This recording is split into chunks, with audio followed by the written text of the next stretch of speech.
Hi everyone.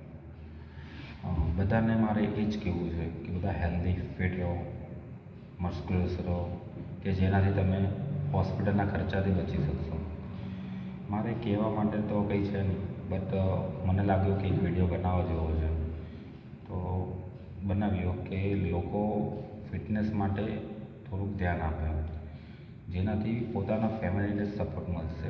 કેવી રીતે કે તમે હેલ્ધી રહેશો તો તમે હોસ્પિટલના ચક્કરથી દૂર રહેશો. જો હોસ્પિટલના ચક્કરમાં તમે પડ્યા તો લાખોના બિલ ફાટશે, તે બી તમારા ફેમિલીને જ ભોગવવું પડશે. કે સપોઝ લાખોના બિલ માટે બી તમારે લાખોનું અરેન્જમેન્ટ તમારા ફેમિલીને જ કરવું પડશે. તો આ બધી વસ્તુથી દૂર રહીને તમારી લાઈફસ્ટાઈલને હેલ્ધી બનાવો, હેલ્ધી ખોરાક લો કે જેનાથી તમારા ફેમિલીને સપોર્ટ મળે. જીમ કરો, વર્કઆઉટ કરો, રનિંગ કરો, સ્વિમિંગ કરો, એક્સ વાય ઝેડ એક્ટિવિટી કરો.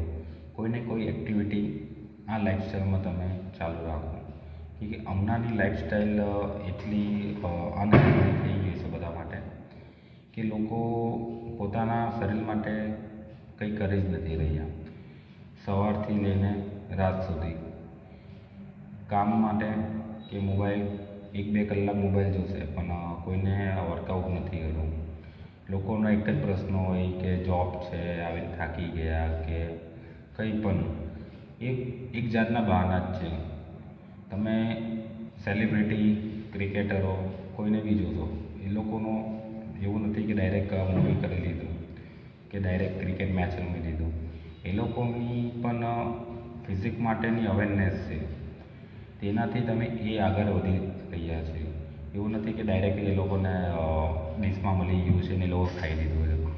તો બધાને મારે એક જ વસ્તુ કહેવું છે, ભાઈ હેલ્ધી લાઈફસ્ટાઈલ જીવો, સારો ખોરાક લો, વર્કઆઉટ કરો. એ જ જીવન છે કે જે તમારે આગળ તમને કામ લાગશે. બાકી હમણાં જો તમે સ્ટાર્ટ નહીં કરશો તો આવનારા દિવસોમાં તમારાથી કંઈ નહીં થશે અને બીમારી વધશે તે અલગ.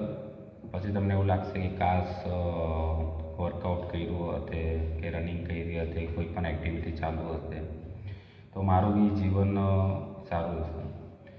અમુક ઉંમર પછી તમારી પાસે પૈસા હશે, પણ પૈસા પણ બધું વસ્તુ નથી.